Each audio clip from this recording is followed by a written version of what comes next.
Selamat sore semuanya Sobat Dia, selamat sore menjelang malam. Kembali lagi dengan Agnes di sini yang pastinya di program Jalan Kehidupan. Dan kali ini di hari Jumat tanggal 17 Februari 2023 kita kedatangan tamu yang spesial, seorang hamba Tuhan yang luar biasa yang mau berbagi sesuatu hal untuk kita semua nih Sobat Dios. Yang pastinya Agnes percaya ini semua akan menguatkan kita, membuat kita semakin dekat lagi kepada Tuhan. Sebenarnya kita mau sapa dulu, selamat sore menjelang malam Ibu Lani. Selamat sore. Gimana kabarnya Bu? Luar biasa. Luar biasa. Sehat ya? Puji Tuhan sehat. Bandung Sangat sehat. Sangat sehat, puji Tuhan. Walaupun cuaca kadang-kadang hujan, kadang-kadang panas gitu ya.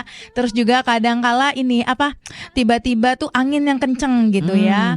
Dan kita berharap semuanya dalam keadaan sehat. Amin. Oke Sobat Dia semuanya, tapi sebelumnya Agnes akan kasih informasi dulu kepada Sobat Dia semuanya. Bagi Sobat Dia yang mendengarkan siaran pada sore malam hari ini, bagi yang nanti pengen bertanya ataupun mungkin ada Sobat Dios yang ingin didoakan, boleh banget. Nanti bisa WhatsApp ataupun mau telepon interaktif juga boleh, kami terima.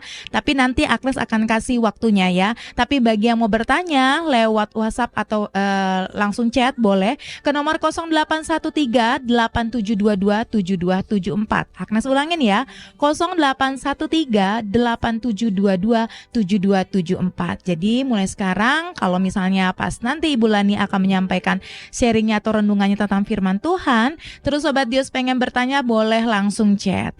Nanti kalau misalnya ada yang pengen interaktif atau telepon atau ingin didoakan boleh, nanti tinggal chat aja, nanti Agnes kasih tahu waktunya atau di segmen yang keberapa untuk didoakan secara interaktif. Kalau gitu Agnes kasih waktu dan tempatnya buat Ibu Lani untuk menyampaikan firman Tuhan. Silakan. Shalom, selamat sore menjelang malam Sobat Dios. Dengan saya Lani, pertama kali sepertinya ya saya ada di Dios. Sore malam hari ini kita mau belajar bersama-sama bagaimana sih caranya ikut Tuhan. Apa yang harus kita lakukan terutama untuk tahun ini. Kita tahu bahwa prediksi begitu banyak orang, bahkan hamba Tuhan mengatakan bahwa tahun ini bukan tahun yang mudah. Tapi saya percaya saat kita tetap bersama dengan Tuhan, maka semuanya pasti kita bisa lewati karena anugerah dan kemurahan Tuhan. Nah sebelum itu saya mau ajak setiap kita berdoa bersama-sama supaya kita mengerti dan kita menangkap yang daripada Tuhan. Mari kita berdoa. Tuhan, terima kasih untuk sore malam hari ini. Kalau kami mau belajar mengenal akan Engkau Tuhan, untuk sepanjang tahun ini kami harus apa, harus bagaimana, beritahukanlah. Berikanlah kami hikmat, berikanlah kami pengertian, berikanlah kami Tuhan sore malam hari ini roh yang gampang dididik dan diajar. Buat kami mengerti maksud-Mu Tuhan, buat kami mengerti dan menangkap pesan yang daripadamu. Sehingga Tuhan kami ini menjadi orang-orang Kristen yang praktek akan firman Engkau. Bukan cuma mendengar setelah itu kami lupa, tapi benar-benar kami mau praktek dan menjalani hari-hari kami untuk bergantung erat kepadamu. Terima kasih Bapa atas segalanya, terima kasih karena Engkau baik. Dalam nama Yesus kami berdoa dan mengucap syukur. Amin.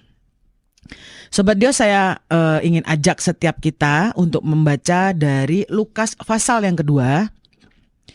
Lukas pasal yang kedua, mulai ayat yang ke-8.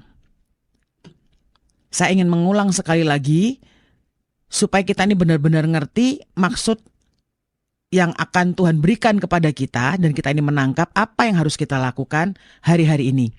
Lukas pasal yang kedua, mulai ayat yang ke-8. Judul perikopnya Gembala-Gembala.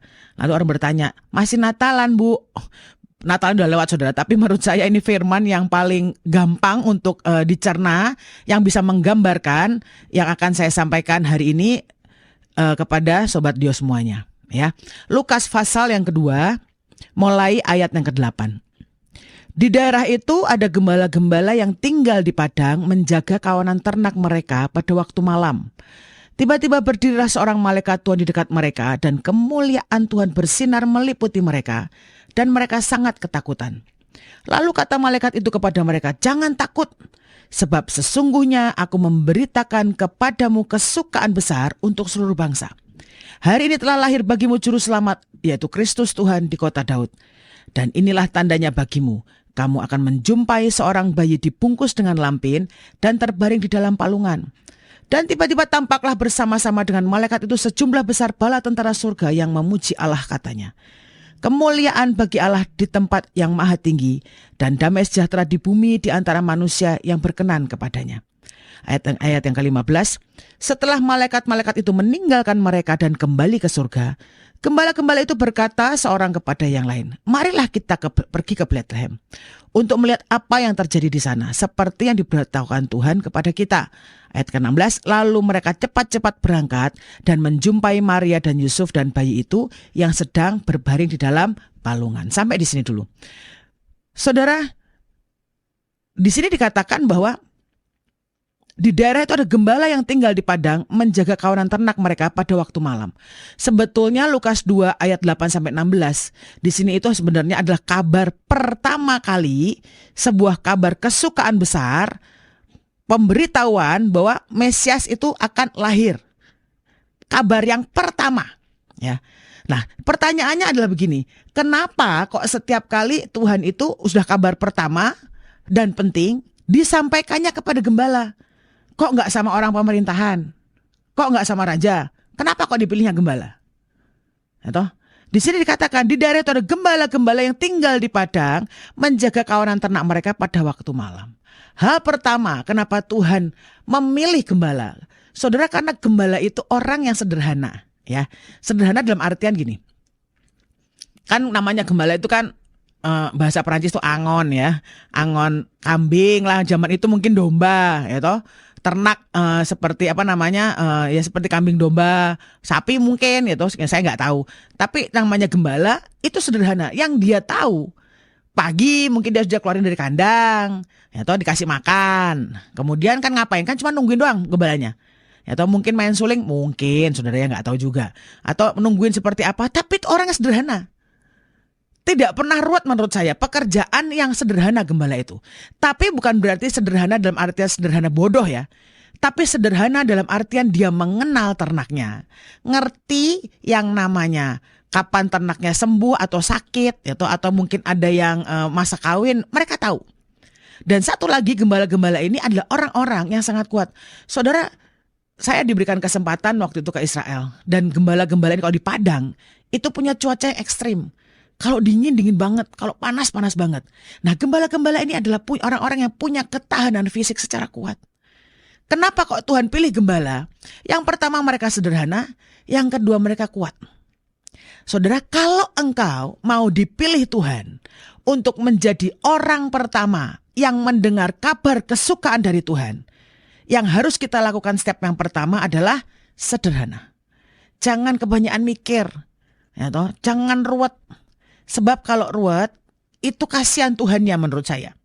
Ya, kan saudara, ada firman yang berkata, apa yang tidak pernah terpikirkan, apa yang nggak pernah timbul dalam hati, apa yang nggak pernah kami dengar, itu yang diberikan Tuhan kepada kita.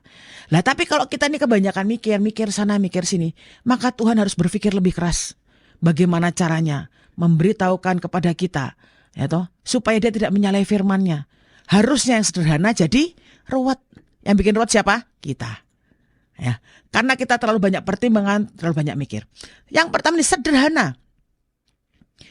Ikuti aja apa yang kata Tuhan mau hari-hari ini. Ya, saya berharap setiap kita membaca firman Tuhan karena itu penting, itu yang pertama. Ya. Lalu apa? Dia punya ketahanan. Saudara, engkau punya jadi orang Kristen. Engkau harus punya ketahanan mental, iman percayamu kuat kepada Tuhan. Tapi seringkali kita ini orang-orang yang tidak kuat iman. Karena apa? Seringkali kita jatuh dengan apa yang ada di sekeliling kita. Waktu saya ke Israel, saudara, kan itu kan kalau di padang belantara tuh yang namanya angon ternak, itu benar-benar padang, pasir, nggak ada apa-apa gitu. Seandainya, ya toh, seperti di Indonesia, rumputnya hijau. Waktu itu saya komplain sih, bukan komplain, saya tanya sama guide-nya. Katanya ini padang gembala, mana rumputnya kok nggak ada? Lalu guide-nya bilang, Bu, di sini itu rumputnya warnanya coklat. Saya perhatikan benar, saudara. Warnanya coklat. Kalau di Indonesia, rumput warna hijau. Ya toh? Kalau mengembalakan ternak di Indonesia, banyak warung. Seringkali gembala-gembala kita tidak memperhatikan ternaknya, tetapi nongkrong di warung. Nah, zaman itu mungkin tidak ada warung. Ya toh? Jadi mereka fokus dengan apa? Ternaknya. Mereka fokus dengan apa? Pekerjaannya. Orang-orang yang fokus dan sederhana, tidak berpikir aneh-aneh ke kiri dan ke kanan. Itulah kenapa Tuhan memberikan berita kesukaan besar di seluruh bangsa Israel zaman itu kepada gembala. Dikatakan gini, di daerah itu ada gembala yang tinggal di padang menjaga kawanan ternak mereka pada waktu apa? Malam. Kok ngasih taunya ndak pagi-pagi atau siang? Kenapa kok malam? Karena kalau malam suasana akan menjadi tenang. Semua domba atau ternak sudah masuk ke dalam kandang. Biasanya gembala-gembala akan berjaga di luar atau menyalakan api unggun sambil ngopi mungkin. Tenang. Mereka sudah tenang, sudah selesai menyelesaikan setiap tugas dan bagiannya. Barulah tiba-tiba, ya toh, dikatakan di sini, tiba-tiba berdirilah seorang malaikat Tuhan di dekat mereka dan kemuliaan Tuhan bersinar meliputi mereka dan mereka sangat ketakutan. Saudara, kalau saya membayangkan saya jadi gembalanya, saudara ya, di tengah padang mungkin cuma ada bintang, ya toh. Setelah itu hanya api unggun, tiba-tiba nongol yang namanya malaikat. Kaget sih pasti. Saya pernah punya pengalaman yang menarik soal kaget, saudara ya. Waktu itu saya masih SMP atau SMA, saya lupa gitu. Kami ini bergabung dengan sebuah tim musik di tempat pelayanan saya. Lalu setiap malam karena kami masih sekolah, begitu pulang selesai latihan itu akan diantar satu persatu.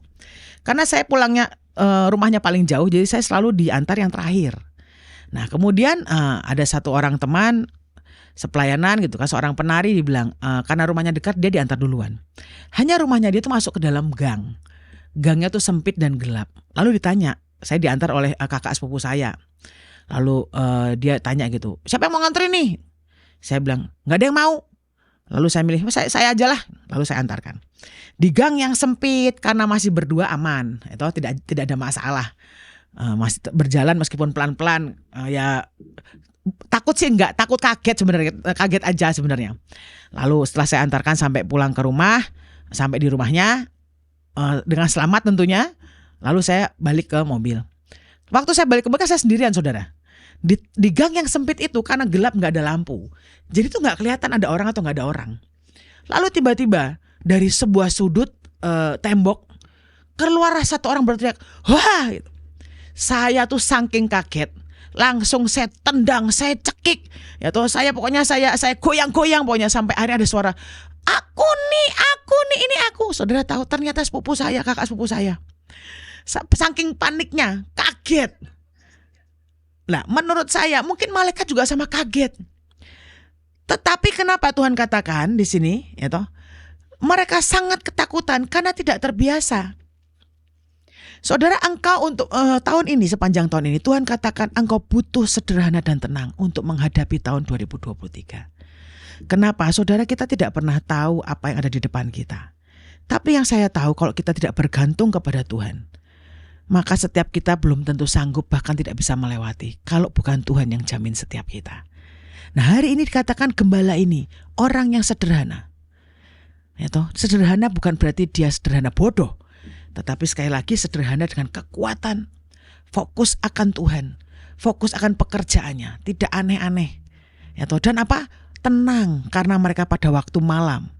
Dan selanjutnya sederhana, tenang.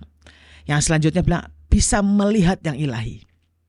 Bapak Ibu Saudara, kenapa bisa melihat yang ilahi? Para gembala ini karena dia tenang dan sederhana, bisa melihat malaikat. Ada seorang nabi yang namanya Bileam, bisa enggak dia lihat malaikat? Enggak bisa. Waktu dia diutus untuk mengutuki bangsa Israel, Tuhan bilang enggak boleh pergi. Tapi akhirnya kan dia memaksa, dia pergi. Sampai akhirnya keledainya ngobrol dengan dia. Menurut saya ya, Bileam ini nabi, harusnya dia mendengar suara Tuhan. Tapi karena dia tidak nurut dengan Tuhan, sampai diturunkan pakai bahasa malaikat. Saat dia berjalan, maka ada malaikat di depan dan dia tidak melihat. Yang lihat siapa? Keledainya. Bahasa Tuhan tidak menangkap, bahasa malaikat tidak menangkap. Turunlah derajat pakai bahasa binatang. Akhirnya Bileam ini ngobrol dengan keledainya. Ngerti gak saudara? Seharusnya seorang nabi yang mendengar suara Tuhan peka. Tapi karena kebebalannya, karena kerutan pikirannya menurut saya, dia ditawarkan nih, kalau kamu kutuki bangsa Israel, aku kasih uang, aku kasih semua hadiah, kasih harta. Tidak tergiur pertamanya. Tapi saat dikatakan kemudian rajanya datang dan menawarkan, dia tergerak hatinya. Kenapa? Orang yang sangat menginginkan yang namanya harta atau kekayaan dan kehormatan dari seorang manusia. Nah, seringkali yang membuat kita tidak bisa melihat yang ilahi, karena kita tidak fokus kepada Tuhan atau tugas yang Tuhan berikan. Engkau fokus dengan apa yang engkau cintai. Jangan seperti Bileam. Bahasa Tuhan tidak mengerti, bahasa malaikat tidak lihat, akhirnya pakai bahasa keledai. Itu. Tapi kenapa gembala ini bisa melihat yang ilahi? Sekali lagi, karena tidak rumit. Bileam kenapa rumit? Saat dia tahu bahwa dia berjalan naik keledai mau melakukan yang diminta oleh Raja Barak ini, menurut saya di tengah jalan dia gelisah. Salah nggak ya aku ya? Kok nggak nurut Tuhan ya? Betul nggak? Ada begitu banyak pikiran, mungkin sikap hati yang membuat dia gelisah karena dia tahu dia sedang melanggar perintah Tuhan. Saudara, kalau di dalam hidupmu engkau dipenuhi banyak kekhawatiran, karena sekali lagi kita tidak nurut dengan Tuhan, engkau dipenuhi dengan banyak pertimbangan, engkau tidak bisa melihat yang ilahi. Tahun 2023, kalau bukan Tuhan yang celikkan mata kita, melihat setiap kesempatan, melihat banyak hal yang ajaib yang daripada Tuhan, saudara ketinggalan. Engkau tidak akan bisa melihat yang ilahi kalau seluruh hidupmu dipenuhi oleh dirimu sendiri. Di sini gembala diizinkan Tuhan melihat yang ilahi, ya, meskipun mereka ketakutan. Lanjut. Lalu kata malaikat itu kepada mereka, jangan takut, sebab sesungguhnya aku memberitakan kepadamu kesukaan besar untuk seluruh bangsa. Hari ini telah lahir bagimu juru selamat, yaitu Kristus Tuhan di kota Daud. Dan inilah tandanya bagimu, kamu akan menjumpai seorang bayi dibungkus dengan lampin dan terbaring di dalam palungan. Saudara, selain engkau menjadi sederhana, engkau punya ketenangan, setelah itu engkau dimampukan melihat yang ilahi. Melihat apa yang Tuhan mau kita lihat. Selanjutnya kita harus bisa mendengar dan mengerti. Kalau seandainya si gembala ini tidak mengerti, yang malaikat katakan, menurut saya kabar kelahiran Tuhan Yesus sampai hari ini tidak sampai kepada kita. Itu. Tapi mereka mengerti dan melihat, sudah melihat, mengerti dan bisa mendengar apa yang dikatakan malaikat tadi. Itu penting. Kalau dalam kehidupan kekristenanmu, telingamu ini tebal, tidak bisa mendengar apa yang Tuhan katakan. Tapi orang berkata, bagaimana caranya untuk bisa mendengar apa kata Tuhan? Saudara, itu harus latihan. Dan paling gampang, itu dari mana? Membaca firman Tuhan. Engkau belajar dengar-dengaran dengan Tuhan. Ngomong gampang, menjalankan susah, saudara. Ya. Tetapi sekali lagi, engkau bisa melihat yang ilahi. Tapi kalau engkau tidak bisa mendengar dan mengerti, sama seperti Bileam tadi, itu lebih parah. Sudah tidak lihat, tidak mengerti. Ya, toh. Saudara, pernah sekali waktu, saya lupa apakah itu penglihatan entah mimpi gitu. Sekali waktu saya di penglihatan atau mimpi itu saya lihat diri saya masih kecil. Mungkin umur sekitar 3 tahun lah. Atau 3 tahun, lalu sedang saya bermain di taman. Lalu tiba-tiba ada sebuah suara yang memanggil dan tangan yang terulur memanggil gitu, memanggil. Lalu saya masuk ke ruangan itu. Itu ruangan yang sangat besar, tidak ada sesuatu yang mewah. Yang saya lihat hanya seperti tahta. Kursinya besar banget. Lalu di depannya ada sebuah meja yang panjang sampai nggak kelihatan ujungnya. Dan di depan meja itu berhadapan-hadapan kursi. Lalu nggak lama setelah itu tiba-tiba pintu terbuka. Begitu pintu terbuka, saya lihat banyak orang masuk dan menempati kursinya masing-masing dengan baju yang bermacam-macam. Saya tidak tahu apakah itu baju berdasarkan pangkat atau mewakili sebuah negara. Tapi sepertinya mewakili sebuah negara. Orangnya juga macam-macam. Ada yang kulitnya hitam, ada yang matanya biru, pokoknya macam-macam. Pokoknya duduk aja di meja semuanya. Nah, setelah itu mereka itu membawa bukunya gede-gede. Lalu tiba-tiba karena saya masih kecil sekitar umur 3-4 tahun, saya nggak ngerti ini orang bawa buku untuk apa. Lalu tiba-tiba mereka seperti memulai rapat. Lalu mereka memulai rapat, mereka membuka bukunya dan mereka rapat. Saya mendengar bahasa yang saya tidak mengerti. Saya bisa lihat ada banyak tulisan yang saya tidak mengerti. Saya cuma melongo, saya cuma duduk di kaki kursi yang paling besar tadi. Saya enggak lihat siapa yang duduk di situ, tapi saya hanya duduk di kakinya, saya tahu. Mungkin Tuhan kalau menurut saya. Sepertinya seperti Tuhan sedang memimpin rapat. Begitu saya lihat, saya tidak mengerti bahasanya, saya tidak mengerti. Tulisan yang di buku saya tidak mengerti. Lalu tiba-tiba saya terbangun, nangis saya. Kok nangis kenapa, Bu? Iya, saya ngomong ke Tuhan, Tuhan, tolong buat aku akil balik. Aku dewasa supaya aku ngerti apa yang sedang dibicarakan. Supaya aku bisa mengerti semua bacaan atau huruf yang sedang dirundingkan. Hari itu saya menjadi anak kecil. Menurut saya Tuhan sedang rapat. Saudara, kami ini punya lagu yang duduk dekat tahta, berlutut berdoa. Duduk dekat tahtanya udah benar. Tetapi bahkan kami tidak mengerti apa yang sedang terjadi. Mungkin loh ya, mungkin. Saat itu Tuhan sedang menetapkan untuk kota Bandung. Tuhan menetapkan untuk Jawa Barat. Tuhan menetapkan untuk Indonesia. Begitu banyak yang dirancangkan mungkin untuk bangsa-bangsa. Harusnya kami ini mengerti. Tapi karena saya masih kecil, tidak mengerti, frustasi rasanya. Bingung. Harusnya kita menangkap yang dari Tuhan. Tetapi karena kekristenan, manusia roh kita ini kecil, kita tuh tidak bisa menangkap apapun. Nah, sama. Gembala ini, dia bisa mendengar dan mengerti yang dikatakan malaikat itu seperti apa. Sehingga kabar sukacita dan kabar gembira ini sampailah kepada kita bahwa Tuhan Yesus lahir di Bethlehem, di Palungan. Itu yang sering kali kita melihat kalau Natal itu didramakan. Karena dapat kabar dari mana? Gembala. Nah, dikatakan seperti ini. Nah, ayat selanjutnya. Dan tiba-tiba tampaklah bersama-sama dengan malaikat itu sejumlah besar bala tentara surga yang memuji Allah, katanya. Kemuliaan bagi Allah di tempat yang maha tinggi dan damai sejahtera di bumi di antara manusia yang berkenan kepadanya. Ayat selanjutnya, setelah malaikat-malaikat itu meninggalkan mereka dan kembali ke surga, gembala-gembala itu berkata seorang kepada yang lain, marilah kita pergi ke Bethlehem untuk melihat apa yang terjadi di sana seperti yang diberitahukan Tuhan kepada kita. Saudara, yang pertama saya ulang sekali lagi. Dalam menghadapi tahun ini engkau butuh yang namanya sederhana. Engkau harus punya ketenangan. Engkau harus punya pengertian. Sebelum itu engkau harus bisa melihat yang ilahi, yang Tuhan izinkan untuk kita lihat dan kita mengerti. Setelah itu engkau harus bisa mendengarkan dan mengerti.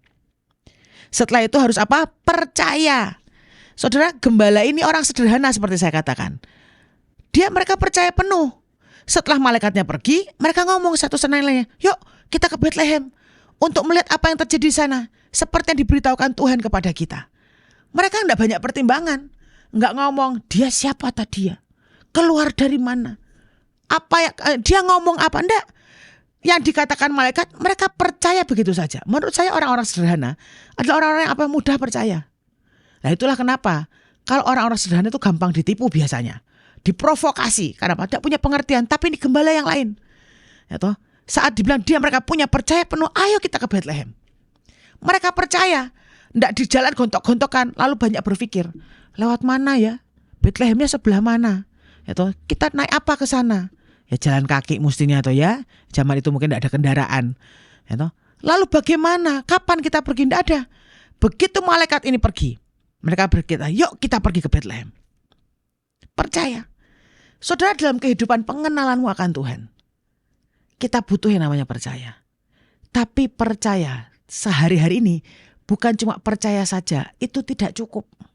Ya, ada satu hal lagi yang paling penting untuk kita bisa lakukan sehingga kita tuh bisa menangkap, bisa menjalani hari-hari kita sepanjang tahun ini dalam kesederhanaan dan ketenangan yang dari Tuhan. Yaitu apa? Ayat selanjutnya. Lalu mereka cepat-cepat berangkat dan menjumpai Maria dan Yusuf dan bayi itu yang sedang berbaring di dalam palungan. Saudara, setelah mereka percaya, akhirnya mereka menemukan dan menyelesaikan tugas, yaitu apa? Lihat bayinya, betul tidak? Mereka menemukan dan menyelesaikan yang ilahi. Engkau mau menyelesaikan tugas dan bagianmu, engkau butuh yang namanya percaya. Setelah engkau percaya, kita butuh satu lagi anugerah Tuhan, yaitu apa? Menemukan. Saudara, kalau sampai cuma percaya, lalu engkau tidak menemukan apa-apa, saudara muter, tidak sampai-sampai saudara frustasi. Kemudian kau akan marah dengan Tuhan. Mana Tuhan? Nggak ketemu. Mana? Katanya. Kenapa? Engkau harus minta anugerah Tuhan buat aku bisa menemukan. Aku bisa menyelesaikan. Sepertinya gampang, tapi sulit. Itu gampang kalau dengan Tuhan. Untuk kita bisa percaya penuh dan menemukan yang ilahi. Sehingga kita menemukan Yesus. Saya kembali lagi ke awal, saudara. Saat Tuhan ingin menyampaikan kabar besar kelahiran Mesias, Dia Allah di atas segala Allah dan Tuhan di atas segala Tuhan. Menurut saya, Tuhan pun bekerja keras. Bagaimana memberitakan berita itu sesederhana yang Dia bisa untuk kita manusia yang notabene gudangnya salah, atau tidak punya pengertian. Nah, untuk memberikan seperti itu yang sederhana, Tuhan harus memilih orang yang sederhana juga. Dalam pengenalan kehidupanmu dengan Tuhan, kalau saudara itu ruwet dengan Tuhan, saudara engkau tidak akan pernah bisa menangkap pesan Tuhan, maksud Tuhan, rencana Tuhan. Kenapa? Engkau penuh dengan berbagai macam pikiran, kegelisahan, ketakutan. Yang perlu engkau lakukan adalah apa coba? Yuk duduk di kaki Tuhan. Tenangkan dirimu. Minta Roh Kudus pimpin aku. Buat aku bisa melihat apa yang sedang Tuhan rancangkan. Buat aku bisa mendengar dan mengerti apa yang Tuhan maksudkan. Dan setelah aku melakukan semuanya itu, buat hatiku ini percaya penuh bahwa segala rancangan Tuhan itu yang sempurna. Firman Tuhan berkata bahwa tidak ada rancangannya yang gagal dalam hidup kita. Dan yang terakhir dikatakan bahwa harus percaya penuh dan menemukan serta menyelesaikan apa yang Tuhan berikan atau beritahukan kepada kita. Nah, itulah seringkali disebut finish strong. Tadi saya juga gak ngerti. Finish strong ki apa yang mau diselesaikan. Ternyata setiap firman Tuhan kita perlu menyelesaikan. Ya, sehingga apa? Kita bisa melihat yang ilahi. Sehingga kita bisa melihat janji Tuhan seperti yang diucapkan malaikat tadi. Engkau akan menjumpai Maria dan Yusuf. Dan bayi itu ada di palungan. Untung yang namanya gembala ini sederhana. Tidak banyak nanya. Palungannya mana? Gitu. Sebelah mana? Itu kan mungkin banyak tempat peternakan, saudara ya. Macam-macam palungannya. Di saat mereka memutuskan untuk percaya dan menemukan serta menyelesaikan yang ilahi. Satu yang dicerita ini tidak disebut. Ya, dicerita di perikop yang lain dikatakan, di kitab yang lain bahwa mereka berjalan dengan tuntunan apa? Bintang. Nah, saudara, dalam engkau percaya dan engkau menemukan serta menyelesaikan tugas yang daripada Tuhan, engkau butuh yang namanya pimpinan Roh Kudus. Engkau bisa berbicara kepadanya, Tuhan, apa yang aku harus lakukan? Aku harus ke kanankah atau ke kiri? Beritahukanlah kepadaku yang tidak mengerti ini. Saudara, Tuhan kita itu Tuhan yang hidup. Bisa kita ajak obrol. Saudara jangan cuma mendengarkan apa kata saya, praktek saudara, supaya engkau bisa mengalami. Sehingga apa yang saya katakan, saudara ngalami bahwa engkau punya Tuhan yang hidup. Aktifkan Roh Kudus. Hari-hari ini kalau engkau tidak aktifkan Roh Kudus, susah buat kita. Kita bahkan tidak mengerti 2, 3 menit, 5 menit di depan hidup kita ini, di depan akan terjadi apa. Tapi Roh Tuhan bisa memberitahukan kepada kita apa yang terjadi. Bisa memperingatkan, atau menjagai hati kita, pikiran kita, semuanya. Ya. Nah, ini yang pertama. Kok dari tadi yang pertama terus, Bu? Supaya pertama terus tidak kelihatan banyak, saudara ya. Sepanjang tahun ini, engkau harus sederhana, engkau harus tenang. Ya, supaya kita bisa menyelesaikan tugas dan bagian kita. Lalu yang selanjutnya adalah apa? Engkau bisa mengucap syukur dalam segala perkara. Saudara, sebetulnya orang yang terkenal dalam ucapan syukur di firman Tuhan itu paling gampang itu Daud. Ya toh? Daud ini kalau kita baca mazmurnya, hampir di semua mazmurnya, ya, setiap kali dia sedih, bikin mazmur. Lalu dia berbahagia, bikin mazmur. Perang, kalah bikin mazmur, menang bikin mazmur. Lalu galau, bikin mazmur juga, ya toh. Itulah kenapa dikatakan bahwa Daud itu sangat dekat dengan Tuhan, karena seluruh hidupnya pusatnya Tuhan. Kalau kita kan lain, galau, makan, ya toh.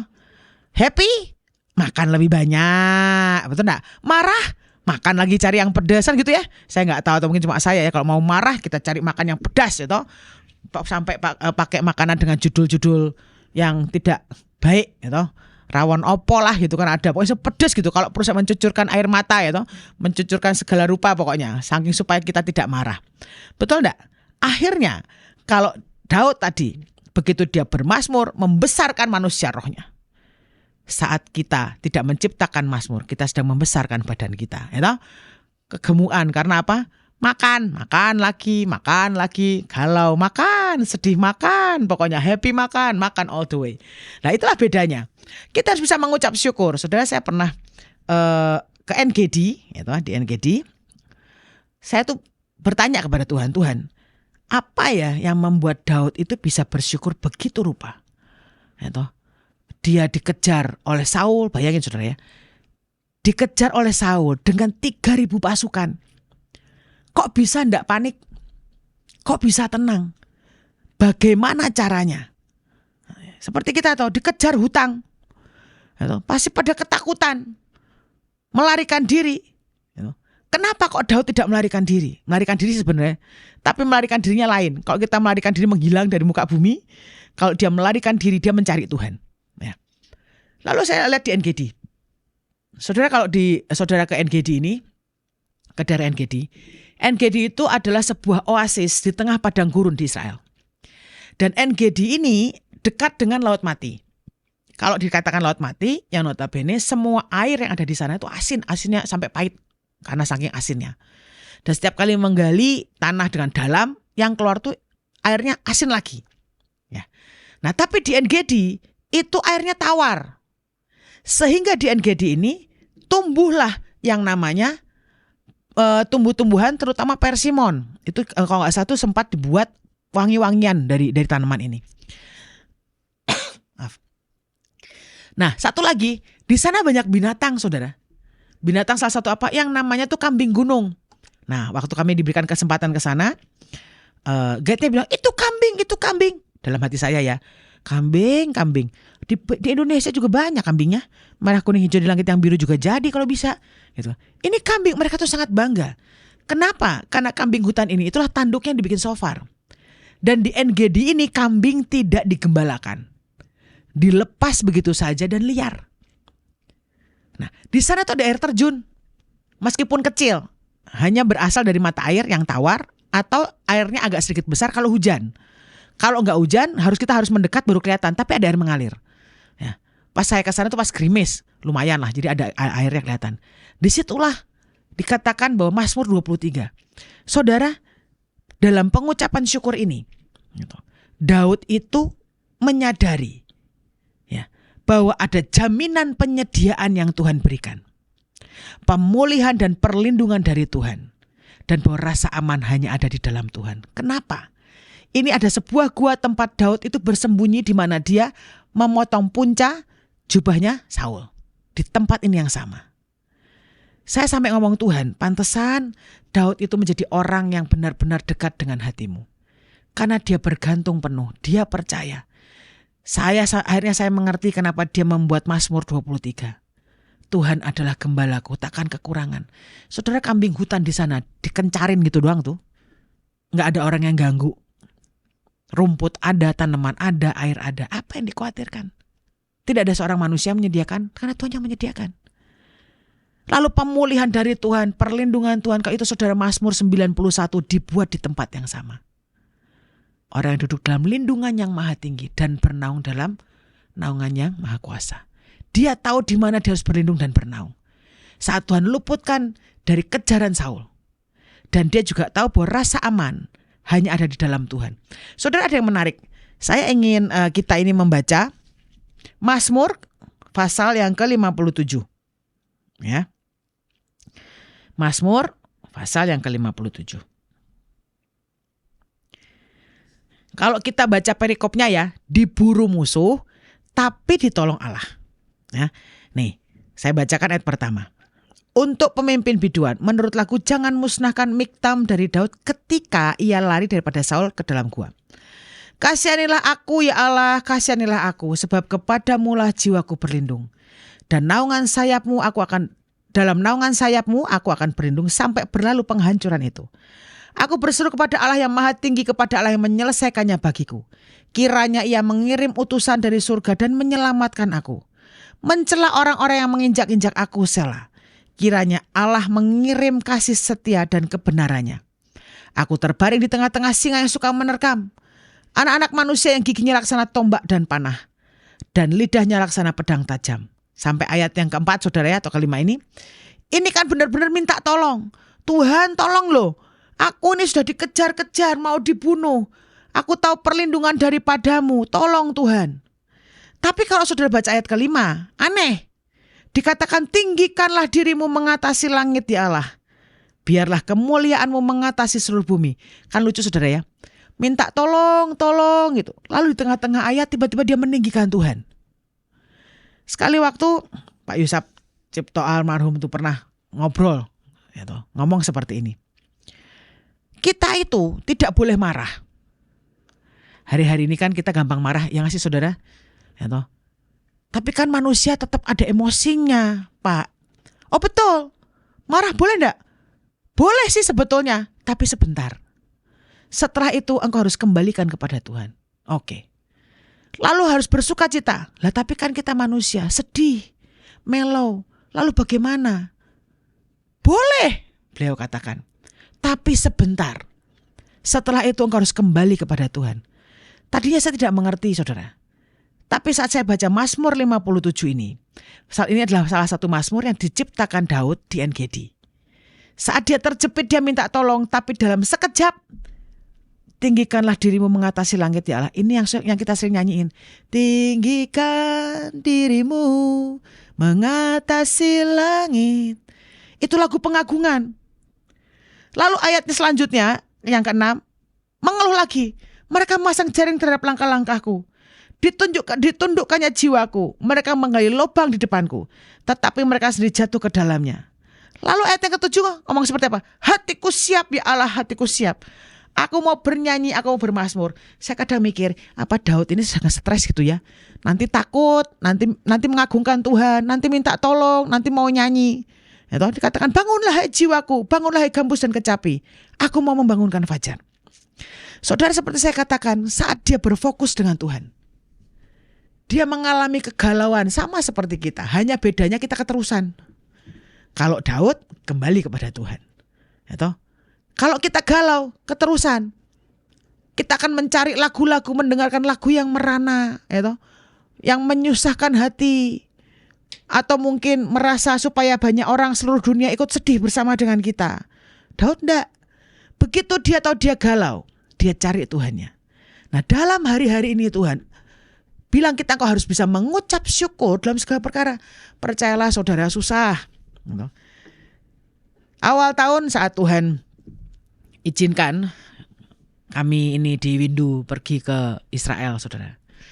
Tuhan katakan, pergilah ke Israel. Saya ngomong Tuhan, Israel mahal, Lalu Tuhan bilang, masa sih kau tidak percaya? Percaya Tuhan. Singkat cerita, kami bisa pergi ke Israel, saudara. Rombongan tidak banyak, cuma 22 orang. Lalu saya sebelum ke Israel saya tanya Tuhan, ke Israel tuh suruh apa? Saudara, kok ke Israel cuma sekedar tur dan tidak ada sesuatu ilahi terjadi, buat saya percuma. Ya, lebih baik tur ke Eropa, lebih bagus pemandangannya. Ya, tapi kalau kita ke Israel, kalau engkau membaca firman Tuhan, engkau mengerti. Jadi yang mau ke Israel, saudara bacalah firman Tuhan, ya, supaya sampai sana saudara mengerti. Nah, lalu Tuhan ngomong, karena engkau butuh yang namanya ketenangan, pengucapan syukur, sehingga engkau itu bisa menerima janji Tuhan seperti gembala. Sederhana dalam ketenangan dan dia bisa menyelesaikan tugasnya. Lalu saya bilang oke. Dalam ketenangan dan ucapan syukur menerima janji Tuhan. Menyenangkan toh saudara-saudara ya. Kan enak, tidak perlu peperangan rohani. Atau nanti tiba-tiba berangkat subuh-subuh pulang malam enggak. Berangkat dengan enak, jam 8 pagi kami berangkat. Sekitar jam 4, jam 5 sudah kembali lagi ke hotel, enak. Tapi saudara tahu, di bandara pas mau berangkat, semuanya tenang, bersuka cita. Wah, terima kasih Tuhan. Dalam ketenangan dan ucapan syukur, perjalanan ini pasti berhasil. Amin. Lalu kami berdoa dan jalan. Saudara tahu, belum sampai Israel loh. Belum sampai Israel. Kami ini transit di Dubai. Ya, belum sampai Israel. Cuma 22 orang itu sedikit saudara. Biasanya tuh rombongan bisa 3-4 bus dan itu hektik banget. Tapi ini cuma 22 orang, satu bis pun tidak penuh. Nah, lalu belum sampai Israel. Lalu tiba-tiba ada seorang peserta bertanya, istri saya mana? Lah, ya mestinya kan bareng dengan bapak. Lah kok tanya istrinya di mana? Ya mana saya tahu pak istrinya di mana? Itu karena begitu di Dubai, ya toh, itu kan masing-masing menghadap imigrasi dan ternyata di sana kan sudah canggih saudara ya. Jadi maksudnya pakai auto gate. Ya toh, auto gate itu langsung cuma di scan saja paspornya, pintu terbuka kita keluar. Tapi ternyata Indonesia kan belum sempurna. Jadi paspor yang lama itu harus lewat yang manual. Jadi lewat imigrasi yang manual. Nah setelah ditunggu semua keluar, nah, saya tuh dapat guide yang baik. Nah guide saya ini bilang, Bu saya akan keluar sebentar. Saya keluar terlebih dahulu supaya kita bisa mempersiapkan perjalanan. Karena kita akan tur di Dubai. Karena kami ini transit 9 jam daripada diam di bandara kering saudara ya. Keleleran tidak jelas ya toh, jalan-jalan aja. Oke saya bilang. Lalu saya menunggulah di depan. Saya hitung orang yang cuma 22 orang ini. Satu memang tidak keluar. Lalu saya mengutus anak saya bilang, kamu kan sudah pernah jadi guide, pernah jadi tour leader. Coba dicari. Nyangkut rupanya saudara di imigrasi. Gara-gara apa? Foto yang di paspor tidak sama dengan wajahnya, katanya. Sampai saya tuh tidak mudeng. Setelah orangnya keluar, saya sampai lihat mukanya dengan fotonya. Wong sama gini loh, lain apanya. Menurut mereka tidak sama. Itu makanya, jangan operasi pakai plastik, pakai kaleng, pakai apapun, sebelum memperbarui paspor. Tidak sama, saudara tidak bisa keluar kemana-mana, tuh kangelan. Ya. Lalu akhirnya setelah diurus kiri dan kanan, bisa keluar. Oke, komplit ya. Sudah jalan tenang nih, tenang jalan. Yuk kita mau berangkat. Tunggu Ci, katanya. Dia manggil saya. Kenapa? Tas saya mana? Ya enggak tahu toh ya. Masa suruh saya bawa tasnya? Ya tadi ditaruh di mana? Saya juga enggak tahu. Terus piye? Saudara Dubai itu besar. Ya toh. Lalu saya harus cari kemana? Akhirnya dia ditemani oleh anak saya tadi dibilang, ayo kita cari. Itu saja sudah apa? Memotong waktu yang sangat lama, saudara. Mau masuk lagi ke dalam mereka berdua. Yang anehnya, ya toh, saya ngomong, tidak boleh marah loh ya, ayo ngucap syukur. Sejujurnya udah mau marah saya, saudara. Itu darah di jempol kaki, sudah ubun-ubun tuh rasanya ingin berteriak gitu. Waduh, mosok toh sampai tas aja hilang. Itu isinya kan ada uang, ada apa, kan mestinya nempel di badan toh mestinya, ya toh. Tapi itu bisa ketinggalan dan hilang. Saudara tahu, ketinggalan di kamar mandi saat pertama kali turun. Coba bayangkan, itu di lantai berapa itu? Tapi singkat cerita ketemu. Lega toh? Ya wes. Saya pikir Tuhan, belum juga sampai Israel. Katanya tenang. Itu ngucap syukur, tapi sudah mau marah rasanya. Lalu kami singkat cerita kami tur sampai di Dubai. Lalu kami mau kembali ke bandara setelah tur sehari. Saya pikir masih ada waktu kira-kira 2-3 jam untuk kami bisa jalan-jalan lah ya. Karena ada beberapa peserta yang belum pernah ke luar negeri. Ini ada perjalanan ke luar negeri yang pertama. Lalu tiba-tiba ada satu orang pas makan siang mendadak diam. Perasaanku udah tidak enak nih ya. Apa ya? Ada apa ini? Lalu tiba-tiba benar saudara. Begitu sampai bandara. Itu sakit lambung. Kayak GERD gitu. Itu sampai gemeteran, pucet. Saya sampai berdoa, Tuhan tolong jangan sampai mati di sini. Ya toh mati di Dubai terus piye? Sampai Israel pun belum. Lalu singkat cerita bilang tidak kuat jalan. Ditinggal tidak bisa. Harus dibawa kan mau tidak mau. Saya sampai berdoa, Tuhan tolong. Lalu saya minta tolong dari tour yang di Dubai. Bisakah tolong gimana caranya? Supaya bisa pakai kursi roda. Karena gate-nya tuh jauh banget jalannya. Saudara tahu ya ternyata tidak di Indonesia aja sih. Di Dubai pun ngurus kursi roda butuh kira-kira hampir 1 jam. Baru kita dapat kursi roda. Saking banyaknya orang yang butuh kursi roda. Karena apa? Ternyata perjalanan kita itu bareng sama umroh. Yang notabene orangnya sudah tua-tua. Jadi kursi roda itu ngantri. Gitu. Singkat cerita sampai kita dapat di pesawat. Tapi tidak bisa makan, kesakitan. Saya sampai berdoa, Tuhan tolong gimana caranya. Tapi saya berusaha tenang saudara. Saya cuma diam. Saya mengucap syukur, saya itu cerewet sebenarnya ya. Bawaan lahir kayaknya. Tapi kali itu saya menahan diri saya cuma diam. Lalu sampailah kami di Israel. Begitu sampai di Israel, saudara tahu yang cuma 22 orang ini loh. Yang sakit ngomong gini, Ci saya mau pulang. Gimana coba? Baru juga nyampe minta pulang. Ya saya bingung. Lalu terus pulang piye carane? Kita masih ada 9 hari ke depan. Pulang sekarang enggak apa-apa. Biar kami beli tiket sendiri. Kami ngurus. Bukan masalah ngurus. Begitu kita sampai di Israel, kita langsung ke daerah Galilea. Sedangkan kalau pulang harus lewat Yerusalem. Ada perjalanan yang harus ditempuh. Lah kalau dia pulang siapa yang ikut? Siapa yang mengantar? Betul enggak saudara? Terus piye caranya ke sana? Ya kalau kayak di Indonesia gitu gampang, banyak travel ya. Mau gampang lagi kita di negeri orang kita tidak mengerti. Saya berusaha ngomong sama turnya gimana caranya. Dibilang, "Bu, kalau di sini kami ini di Galilea, semua tur yang ada, yang kita punya base campnya di Yerusalem, tidak ada yang menemani ke sana." Lah terus gimana? Atau mau kita masukkan ke rumah sakit, lebih repot lagi. Saudara bayangkan paniknya saya. Ini gimana mau pulang baru sampai di Israel 1 hari. Lalu akhirnya dia memutuskan hari pertama tidak ikut tur. Kan saya harus mikirin, betul enggak? Makannya bagaimana? Harus ketemu nasi. Saudara di sana tuh kok cari nasi susah. Ya toh? Susah kok mau cari nasi di Israel tuh. Saya harus ketemu nasi, kalau nggak ada nasi minimal kentang atau telur. Nggak bisa makan yang aneh-aneh. Saya harus pastikan dia makan supaya supaya lambungnya nggak kumat. Saya juga harus mempersiapkan firman Tuhan. Ya toh? Pergi ke tempat-tempat yang harus jelaskan, pesan Tuhan harus disampaikan. Dan tidak berhenti sampai di situ. Masih dalam kondisi sakit. Hari kedua yang sakit tetap sakit.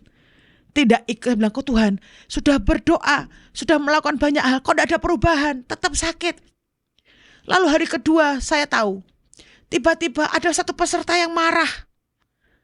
Minta pulang. Saya sampai ngomong, ini apa ya salah dan dosaku toh Tuhan. Wong pergi ikut tur hanya 22 orang. Baru 2 hari kok minta pulang. Marah. Kenapa? Hanya karena merasa ditinggal oleh teman sekamarnya. Saat teman sekamarnya itu turun terlebih dahulu, dia merasa ditinggal karena sedang mandi. Itu marah minta pulang. Saya tuh sampai mumet. Itu saya ngomong, "Pit, bagaimana rasanya tenang?" Benar tidak saudara? Kau sudah jadi saya. Yang notabene saya memimpin rombongan. Tenang gimana caranya? Itu hari kedua. Dalamnya masih sakit. Ada yang sakit. Lalu ada yang minta pulang. Yang lebih hebat lagi hari ketiga, saya dikabari dari Indonesia. Saudara, saya punya orang tua yang sudah tua. 86 tahun dan 82 tahun, jalan 83. Nah memang sudah sakit yang ibu saya ini. Lalu hari yang ketiga, saya ditelepon dari Indonesia. "Ci, ini oma tidur terus, Ci, gak mau bangun." Saudara panik gak saudara? Saya panik, saya ngomong, "Tuhan, ini gimana? Saat saya ada di Israel, orang tua saya drop, sakit, seperti koma, saturasi oksigen turun.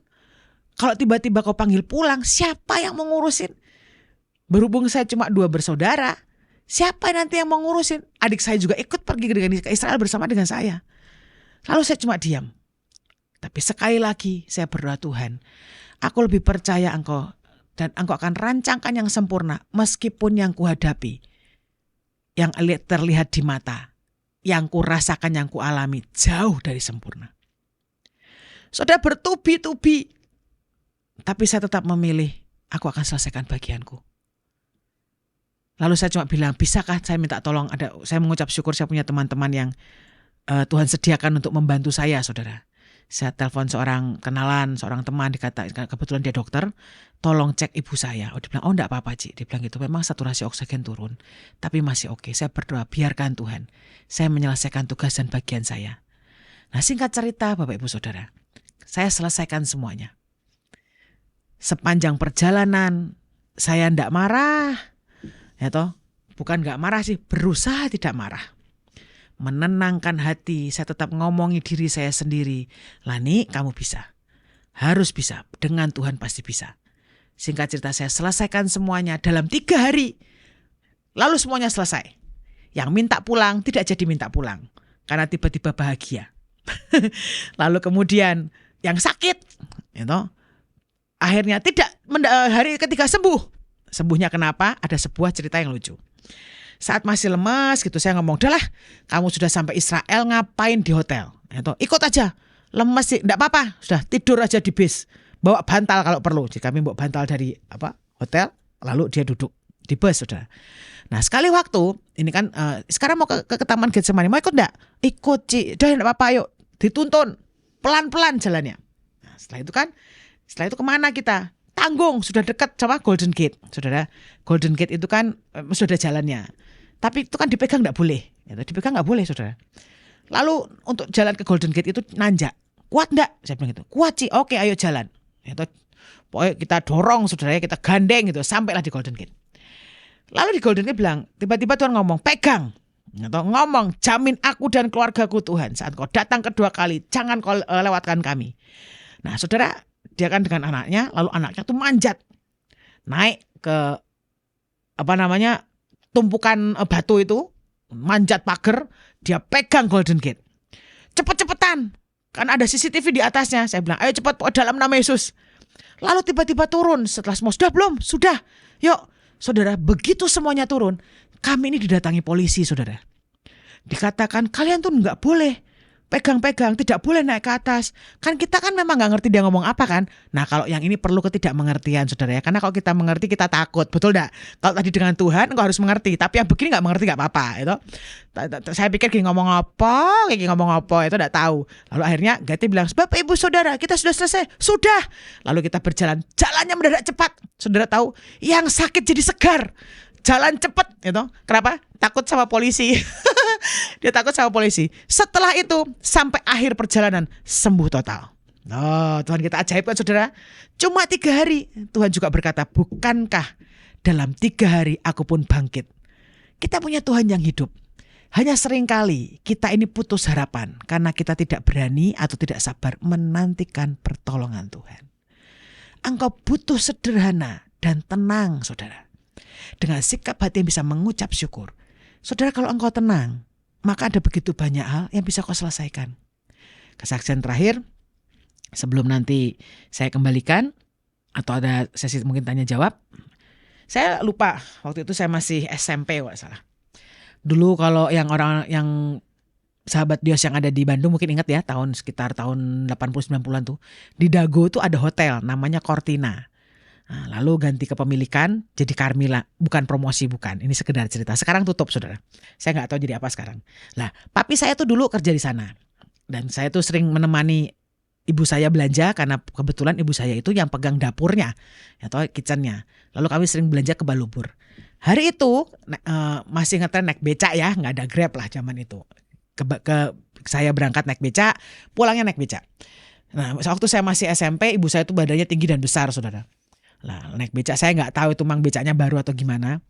Itu kalau dari arah Balubur lewat lewat jalan kecil tuh dekat Lia tuh, itu kan turun jalannya bukan nanjak. Pas perginya nanjak, pulangnya kan turun. Lah saya nggak tahu apakah si mang ini kepengen cepet sampai ya toh, apa lupa ngerem saya nggak ngerti. Pokoknya itu becak meluncur dengan sangat cepat. Saya nggak tahu apakah tukang becaknya itu melihat ada gundukan tanah. Tiba-tiba dia terjang gundukan tanah, bam! Melayanglah becak saya yang saya tumpangi saudara. Begitu melayang, jatuhnya miring, prak gitu. Lalu si mang becaknya ini terlempar. Ya toh, saya tahunya terlempar karena waktu saya sadar, saya lihat mangnya agak jauh. Lah saya ini dengan becak yang terbang tadi jatuhnya miring, ambruk toh. Saya tuh kecepit. Jadi saya tuh sudah kecepit di dalam becak, tertimpa ibu saya yang besar. Itu saya berusaha, mami pegangan mami, Lani mau keluar, itu Lani mau keluar. Jadi mami saya pegangan, karena mami saya nggak bisa bangun juga karena besar badannya. Lalu saya memaksakan diri keluar, itu bisa. Saudara tahu, panik nggak?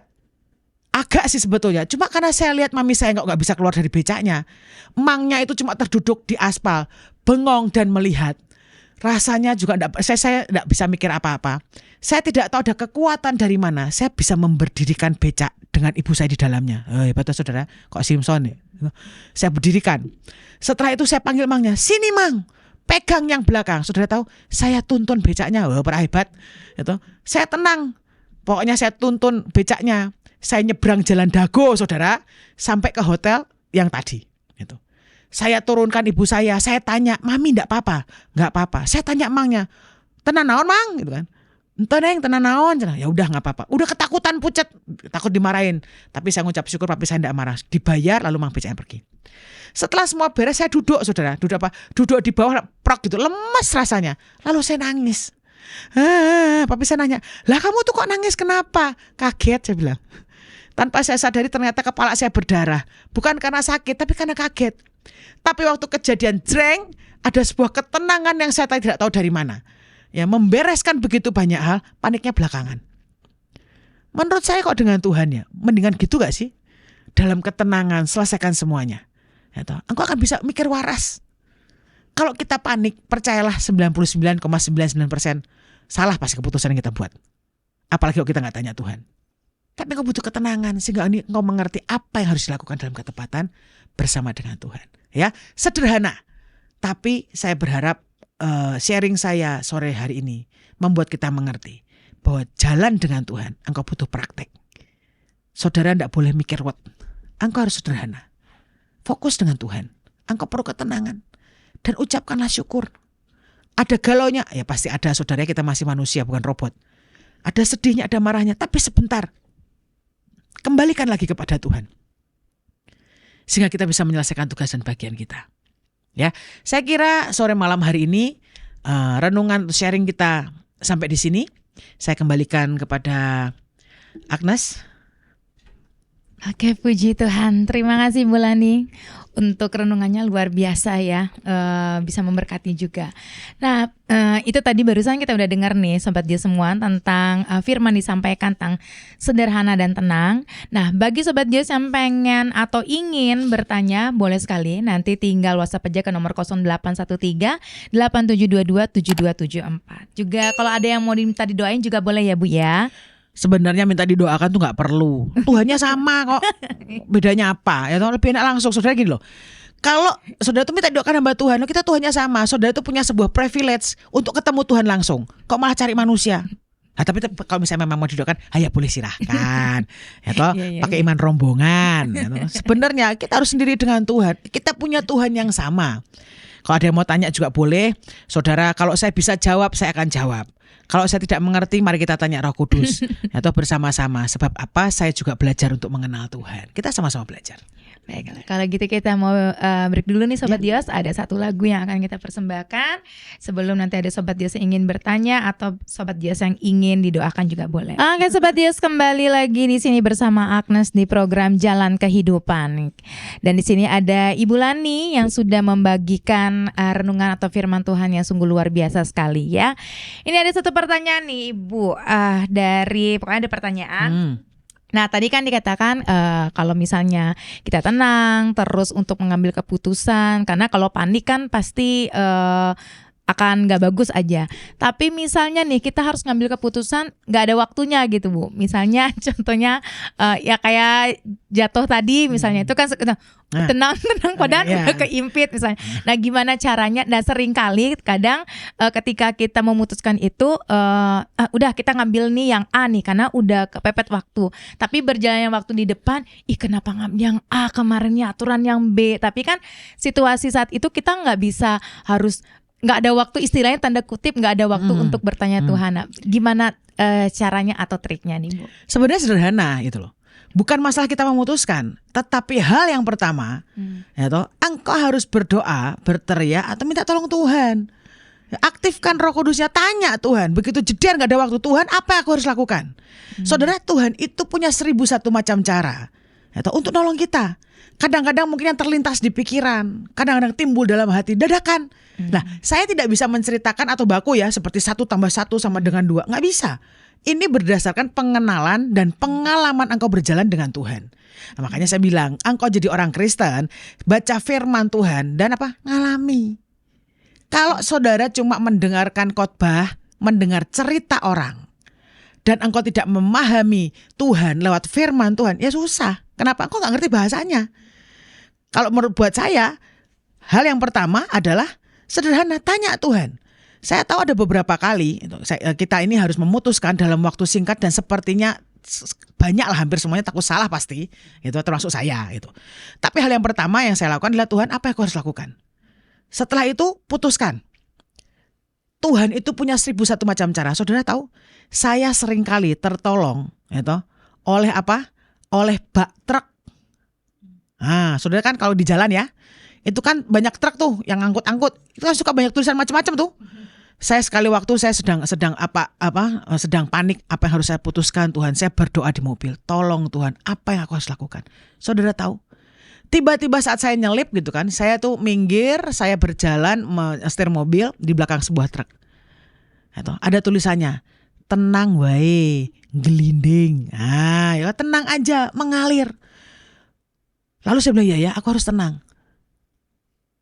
Kadang-kadang tuh Tuhan itu bisa berbicara lewat sekeliling kita. Kadang-kadang bahkan mungkin bukan lewat seorang hamba Tuhan atau mungkin lewat nasihat seorang teman, tapi poin utamanya kita tanya Tuhan.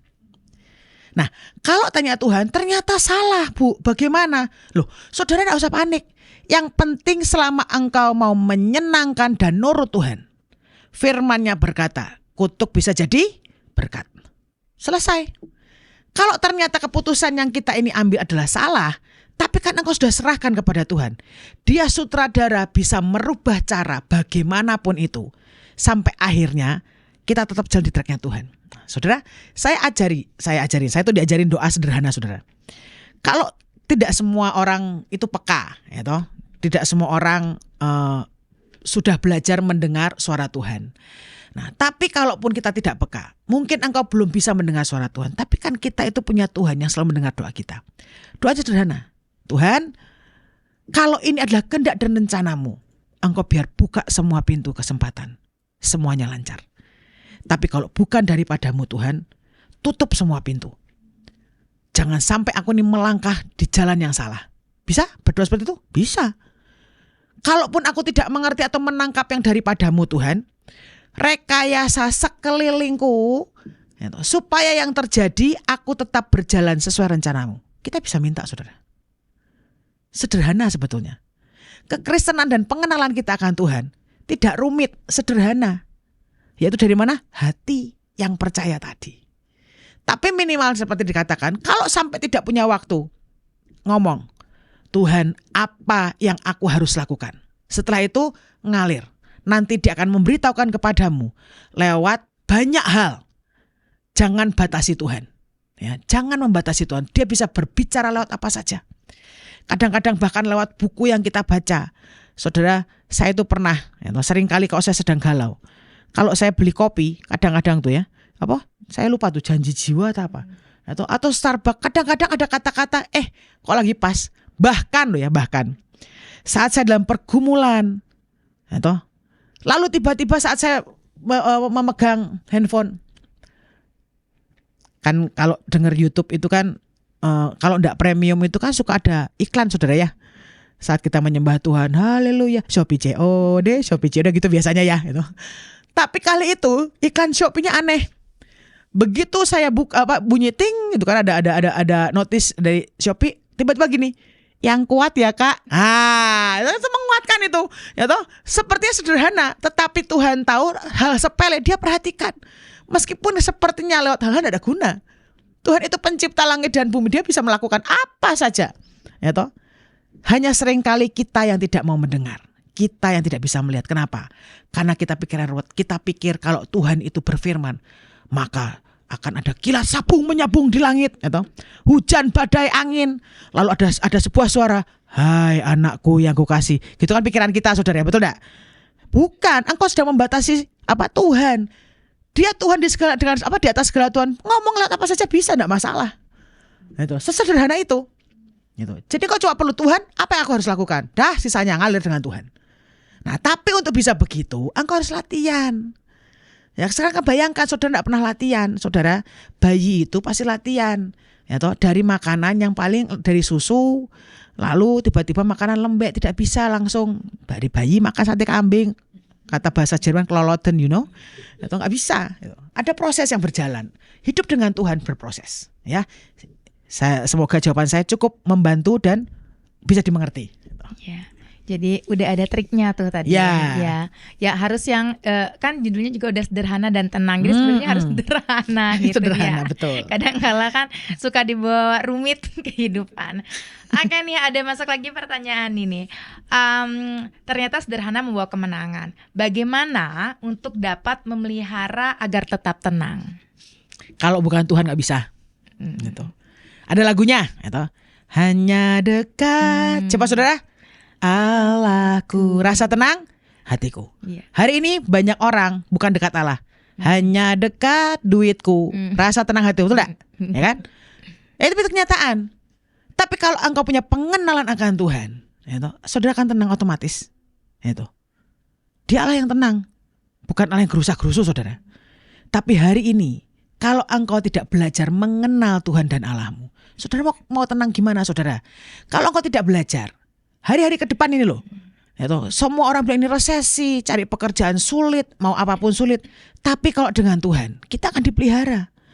Contoh, kami ini di persekutuan yang kecil, saudara, ya, dan tidak pernah diajarkan untuk, ya ini memang tidak semua ya gitu. Tapi kok kami ini kan tidak ada persembahan.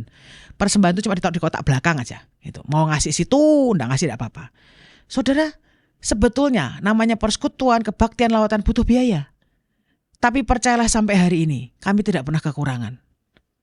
Pas-pasan, pas butuh, pas ada. Nah saudara, kalau misalnya tidak memelihara ketenangan dalam sebuah situasi sampean panik juga bisa apa? Saya mau tanya, betul nggak? Bisa apa? Nggak bisa apa-apa toh. Nah daripada panik, tenang aja toh. Percayalah bahwa Tuhan pegang kendali. Tapi sekali lagi, engkau butuh latihan. Nah, saudara, kalau kita bilang bagaimana memelihara ketenangan, engkau akan diberikan banyak hal yang membuat engkau tidak pernah tenang. No. Supaya apa? Supaya engkau belajar tenang. Jadi kalau saudara berharap bahwa serta-merta ketenangan datang, ting, tenang, jangan harap. Saudara mau sembuh, sakit dulu. Nah, tidak sakit, yang mau disembuhkan apa?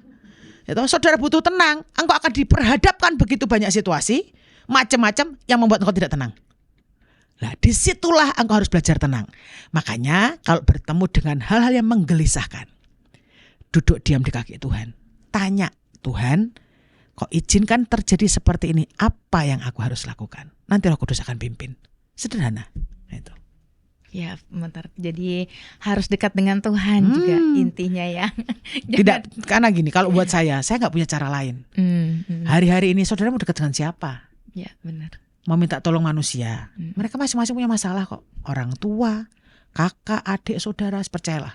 Apalagi kalau udah mentok urusan duit, mana ada saudara? Nggak ada. Itu orang-orang. Iya. Apalagi kalau ada juga nih Bu, udah kita curhat, terus beberapa kemudian kita bilang, aku udah, yang mana ya cerita? Menurut saya kalau misalnya curhat paling aman dengan Tuhan, ya toh. Saudara kalau curhat ketemunya radio bodol, ya toh. Curhatan saudara bisa melanglang buana ke seluruh dunia. Itu. Paling aman cerita dengan Tuhan. Dengan Tuhan. Oke, Sobat Dios, ini ada pertanyaan lagi Bu, tapi kita lanjut aja langsung ya Bu ya. Boleh. Ini ada pertanyaan nih Bu. Bagaimana agar tetap kuat di jalannya Tuhan yang diyakini sedang dijalani, tetapi kadang keadaan di sekeliling seperti tidak mendukung? Nggak bakal kuat. Kalau tidak dengan Tuhan, tidak bakal kuat. Saudara, hari-hari ini siapa yang bisa tahan? Nggak bisa. Kita ini manusia. Punya kelebihan apa sih? Kelebihan salah. Satu. Yang kedua, kelebihan berat badan tuh. Nggak ada. Tidak ada satupun dari kita yang bisa tahan dan kuat kalau kita tidak dengan Tuhan. Kalau dikatakan tadi bagaimana cara mempertahankannya? Enggak bisa kalau kita tidak bergaul dengan Tuhan. Tidak ada cara lain. Kenali Tuhanmu. Saudara, kita tuh punya Tuhan yang ajaib loh. Pencipta langit dan bumi. Saudara, kalau saya ngomong begini, pernah ada orang ngomong gini, itu kan cuma cerita Ibu Lani. Saya ngomong, itu sedihnya. Kenapa? Karena banyak orang hanya menjadi penonton dan bukan menjadi pelaku firman. Hari-hari ini kalau mau kuat gimana caranya? Kenali Tuhanmu. Gimana caranya? Baca firman Tuhan. Ya, baca firman Tuhan itu setiap hari, Bapak Ibu Saudara, jangan Senin Kemis. Ya toh, kadang-kadang kan kita berdoa. Kata nafas hidup orang Kristen adalah doa. Saudara lupa berdoa, saudara lupa bernafas tuh. Ya toh, ujungnya sakit, saturasi oksigen turun tuh kalau lupa berdoa. Tapi minimal, ya toh, engkau hidup dengan Tuhan. Praktek lewat apa? Sederhana, baca firman. Itu aja dulu. Engkau baca firman ngantuk enggak apa-apa. Ngerti tidak ngerti, ngantuk tidak ngantuk, paksalah membaca firman Tuhan. Kadang-kadang gini, Bu, kalau Ibu baca firman Tuhan bagaimana? Saudara, kalau saya baca firman Tuhan, saya baca dari mulai Kejadian sampai Wahyu. Urutan. Tapi untuk pemula misalnya mau baca firman Tuhan, cukup menurut saya beberapa, ya. Saya ngomongnya satu pasal loh saudara ya, jangan satu ayat. Keterlaluan kalau satu ayat. Ya, yang pertama harus saudara baca hari-hari ini, itu adalah Mazmur 91. Itu perlindungan Tuhan buat kita. Setelah itu engkau membaca Amsal. Amsal itu kan 31 tuh. Ya toh, bacalah sesuai tanggal. Itu paling akurat. Nah, ya. Setelah itu engkau bisa membaca berapa? Yesaya 60, itu berkat Tuhan buat setiap kita. 3 aja dulu. Alangkah baiknya kalau kau tambahi lagi, misalnya 2 lagi, dari Kejadian sampai Wahyu urutan. Sehari 5. Duh Bu, ngantuk Bu, membosankan. Percayalah saudara bosan kalau tidak dengan Tuhan. Tapi kalau engkau minta Roh Kudus kan, Roh Kudus mau baca Alkitab nih, tolong dampingi aku, jelaskan supaya saya ini ngerti dan mudeng, supaya saya ini ngalami. Meskipun engkau tidak mengerti firman yang engkau baca, saudara, engkau sedang membersihkan jiwamu. Itu seperti celengan. Nanti saat kita bingung, saat kita menghadapi kesesakan atau kesulitan, maka semua firman Tuhan itu yang keluar. Mendadak mengucap syukur dalam segala perkara dapat kutanggung dalam dia. Semua firman keluar. Lah saudara, kalau tidak baca firman Tuhan, engkau galau, meh kuat piye carane, ya toh? Yang diingat apa? Sesuatu hal yang negatif. Saudara, gini loh, apa yang engkau masukkan dalam hidupmu hari demi hari, itulah nanti yang keluar. Kalau engkau memasukkan drama Korea sepanjang hari, maka yang keluar sarangeo, ya toh? Kalau engkau memasukkan dalam hidupmu sepanjang hari pujian penyembahan, percayalah lagu itu akan mengiang di telinga dan hatimu. Makanya dengerin Dios, ya toh? Ya, kan apa yang kau masukkan dalam hidupmu, yang kau masukkan dalam jiwamu, itu mempengaruhi apa yang akan kau alami.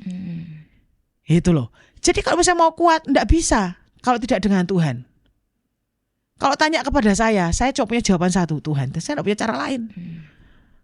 Yang menguatkan kita sekarang itu siapa? Hamba Tuhan juga perlu dikuatkan sendiri. Betul enggak? Hidup kekristenan bukan iman rombongan, tapi pengenalan pribadi kita dengan Tuhan.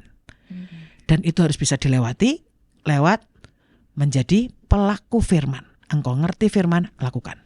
Jangan cuma dibaca. Itu saja sih kalau menurut saya. Ya, jadi istilahnya pikirannya harus diisi-isi tentang Tuhan. Ya, jadi ingat pengalaman dulu waktu sekolah, kalau suka nonton film horor, ke WC pun jadi takut. Iya. Kadang-kadang kan kalau zaman sekarang gitu loh, judulnya kan suka aneh. Kuntilanak kesurupan, saya bingung.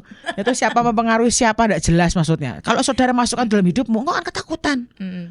Kecuali kau bisa memilah, tapi jarang tanpa kita sadari jiwa kita pasti akan terpengaruh. Ya wes. Ya, benar-benar ya. Itu tadi jawabannya. Nah, yang terakhir nih, walaupun ada pertanyaan lain, tapi ini pertanyaan dari Agnes nih. Ini pertanyaan, kan kalau bulan itu ya istilahnya udah terkenal seorang hamba Tuhan yang luar biasa yang dipakai Tuhan nih. Tuhannya yang hebat, bukan saya pasti. Berarti kan dipilih itu anugerah oleh Tuhan. Iya, harusnya. Saya sempat berpikir bahwa dipilih Tuhan itu musibah, ya toh? Kenapa? Kok kayaknya nggak enak banget yang dialami gitu? Kayaknya kok susah bener gitu. Kayaknya orang lain lebih enak. Kayaknya orang yang berdosa lebih happy hidupnya gitu. Tapi setelah sekian tahun dan berjalan dengan Tuhan pilih kita itu sebuah anugerah dan kehormatan. Iya. Kan nggak semua orang bisa dapat. Misalnya ibu dapat penglihatan, nubuatan. Sama. Saya juga bukan orang yang peka. Ya. Itu. Terus kadang-kala kan kalau sederhana itu lebih identik dengan orang yang baru nggak tahu apa-apa, tapi datang sama Tuhan, aku nih orang yang bodoh, nggak ngerti Tuhan gitu. Jadi istilah tanda kutipnya tuh seperti polos aja datang kepada Tuhan gitu. Apalagi orang yang baru mau belajar untuk saat teduh datang kepada Tuhan.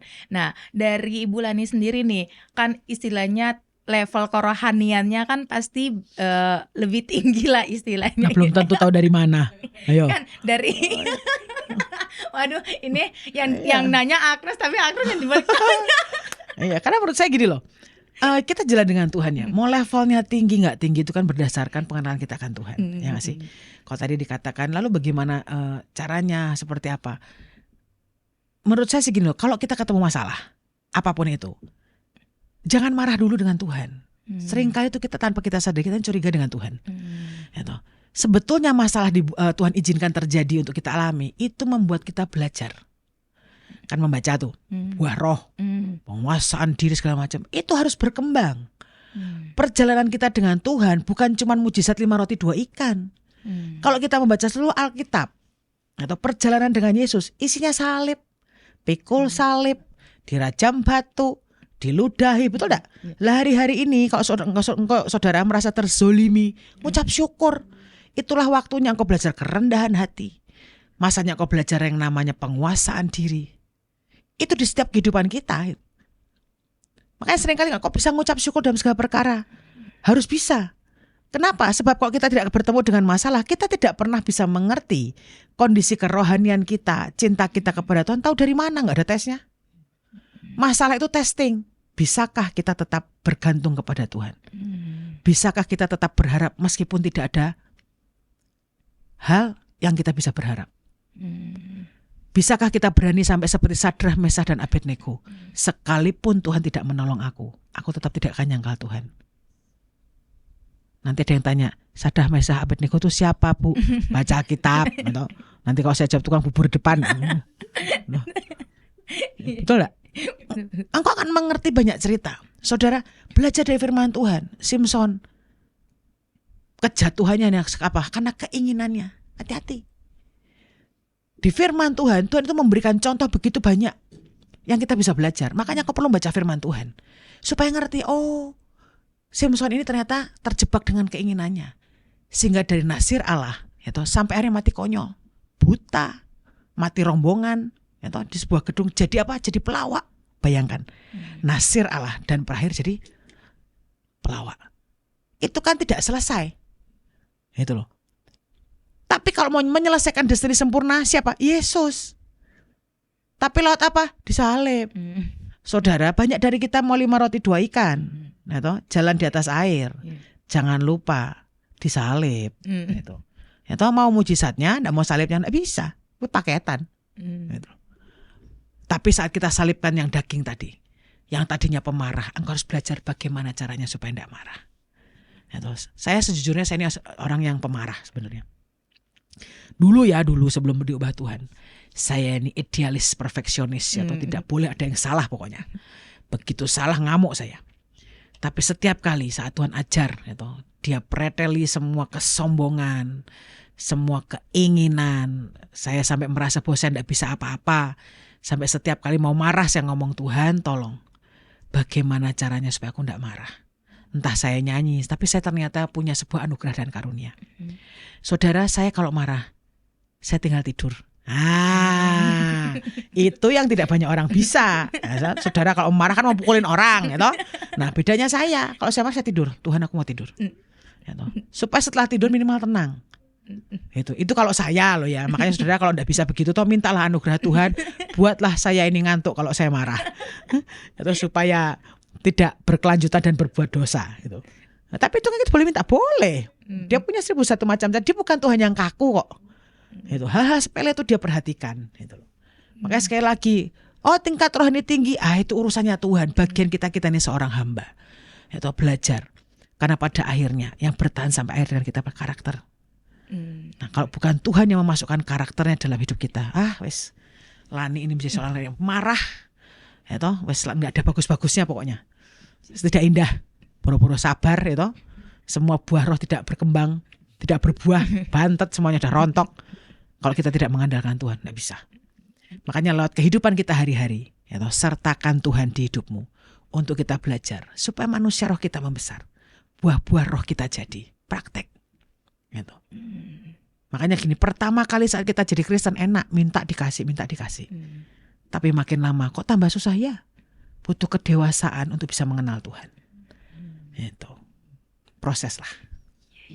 Jadi poinnya sebenarnya tadi pertanyaannya menjaga kesederhanaan itu gimana, tapi udah Nggak ada bisa. bapaknya. Jadi tadi Ibu bilang harus menjadi hamba itu tadi. Punya sikap hati seorang hamba. Saudara, kalau misalnya saya punya pembantu ya, kadang-kadang itu kan gemes. Kalau disuruh tuh salah terus. Pernah waktu itu saya cuma sederhana loh. Mbak ini tolong, yang brownies dimasukin dus, yang pisang molen dimasukin kresek. Sederhana tuh saudara. Cuman 2 barang, 1 dimasukin dus, 1 dikresek. Itu begitu saya kontrol, kebalik. Pisang molen masuk ke kardus, brownies masuk ke kresek. Saya emosi, mau marah. Lalu anak saya ngomong gini, Mami, kalau dia pinter, dia nggak jadi pembantu. Ya juga sih gitu loh. Betul nggak saudara? Iya juga. Tapi maksudnya sederhana atau yang tadi saya bilang sederhana, bukan goblok loh. Beda loh ya. Gembala yang tadi saya sharingkan bukan asal gembala. Dia ngerti kapan ternaknya sakit. Dia tahu kapan dia harus kasih makan. Dia tahu apa yang dihadapi. Dia harus kuat menahan cuaca. Dia harus bisa berperang. Ngapain itu kalau ada beruang atau singa. Gitu loh. Multitasking, tapi tetap sederhana. Di hadapan Tuhan, bodoh kita. Tapi kalau Tuhan dibilang kalau engkau menghadapi dunia, engkau harus tulus seperti merpati. Meskipun kita harus cerdik seperti ular. Itu. Itu firman Tuhan semuanya. Itu. Praktek. Itu. Apakah cukup menjawab? Cukup menjawab. Ya dari kadang kala apalagi kan kalau misalnya udah di dunia pelayanan tuh kayak Agnes lah sebagai worship leader, sampai takut gitu, jangan sampai yang gampang itu agak-agak itu ya. Iya, kita di pelayanan tuh lebih sulit ya toh, daripada kerjaan sekuler. Sekuler itu gampangan urusannya uang, nggak suka pecat aja. Nah, tapi kalau pelayanan kan nggak bisa, ya toh.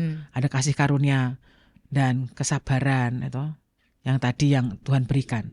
Tapi sekali lagi gitu, jangan pandang itu sebagai sebuah masalah atau hambatan, tapi buat itu di mata kita sebagai pembelajaran. Tuhan, kalau aku ngadepin ini, saudara percayalah ya, kita ini ya, saya nggak tahu mungkin di tempat lain nggak ada, tempat saya banyak. Ya toh, kalau pelayanan, kok ngadepinnya aneh-aneh. Pokoknya orangnya aneh-aneh, ya toh, diusir nggak bisa, kan bosnya Tuhan, betul nggak? Tapi dipertahankan menjengkelkan hati, apalagi bikin pahit hati, rugi saudara. Tapi kalau saya ngomong dengan diri saya, bukan dia yang harus berubah, saya yang harus berubah.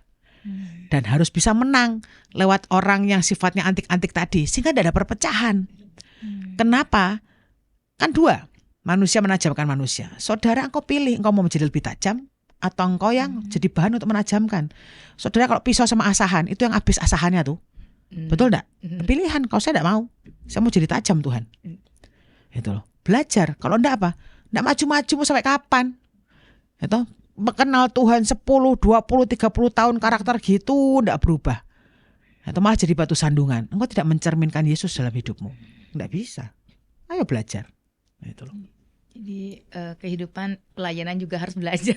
Belajar. Saya juga belajar. Itu. Kadang-kadang kita ketemu orang yang sulit. Gitu. Bahkan kadang-kadang kita ketemu pemimpin yang istilahnya antik. Gitu. Menurut kita mungkin gak kompeten. Tetapi percayalah, kalau Tuhan pilih dia sebagai pemimpin kita, ada sebuah poin yang Tuhan lihat, yang dia miliki, yang kita tidak lihat, dan mungkin kita tidak punya. Saya tetap percaya, saya akan sepakat. Kalau salah, ya tanggung jawab dia sama Tuhan toh. Yang penting kan saya mau melayani Tuhan. Gitu loh. Ya. Sederhana. Ya, sederhana. Jangan dipikir what. Benar. Jadi kehidupan pelayanan juga tuh berjalan seiring harus juga ya Bu ya. Harus. Ya. Jadi semangat buat Sobat Dio semuanya di dunia pelayanannya. Yang tadi Bu bilang diusir nggak mungkin, dipertahankan. Membuat Gimana? jengkel. Menjengkelkan. Tapi tadi poinnya akan dapat mulainya dari diri kita. Ya, harus dari kita. Dari diri kita. Iya, benar sekali. Dan memang sih kalau misalnya nggak dimampuin, apalagi kalau dikasih perintah-perintah yang sering nggak masuk akal, tapi kalau kita nggak ada minta Tuhan yang mampukan tuh kadang-kala sulit emosi. Iya. Saya aja contohnya saya supaya nggak ada orang tersinggung. Kami ini diajar gitu kan waktu itu bilang, jadi Elisa itu. Kami ini diajar untuk tidak berkata, nggak pernah berkata tidak. Gitu. Apapun tugas yang harus diberikan, harus bilang iya. Nah saya juga sama. Saya tidak pernah nggak bisa, saya nggak pernah bantah. Diberikan perintah apapun saya akan jalankan semampu semaksimal yang saya bisa, sambil saya bawa di hadapan Tuhan. Tuhan, ini rasanya nggak mungkin loh. Tapi kalau ini perintah dari Engkau, pasti ada cara. Pasti ada jalan gimana caranya. Gitu. Dan ternyata benar. Tinggal kita bawa ke hadapan Tuhan. Dia sutradara kok. Dia bisa merancangkan, bisa ngatur ulang gitu, sampai seluruh rencananya terjadi. Tapi kita punya kerendahan hati. Meskipun disuruhnya aneh-aneh, ya wes lah. Itu. Lakukan dengan segenap hati seperti untuk Tuhan. Meskipun menurut kita itu salah, mungkin menyalahi hati nurani. Tapi saat kau punya ketulusan dan kemurnian serta sepakat dengan pemimpinmu, itu mendatangkan banyak berkat. Amin. Semangat buat Sobat Dio semua ya, buat Agnes juga semangat di dalam dunia pelayanan. Karena harus naik level terus ya. Iya, harus belajar. Harus belajar. Oke, Sobat Dio, nggak terasa nih ya, yang targetnya cuma segini ternyata rame nih. Malam ini rame. Nah, di akhir dari jalan kehidupan ini, mungkin Ibu Lani mau berpesan buat Sobat Dio supaya membekas Bu, membekas di hari Jumat 17 Februari ini. Silakan Bu. Sobat Dios yang saya alami, saya juga berharap setiap kita anak-anak Tuhan akan mengalami, punyalah keberanian berjalan dengan Tuhan.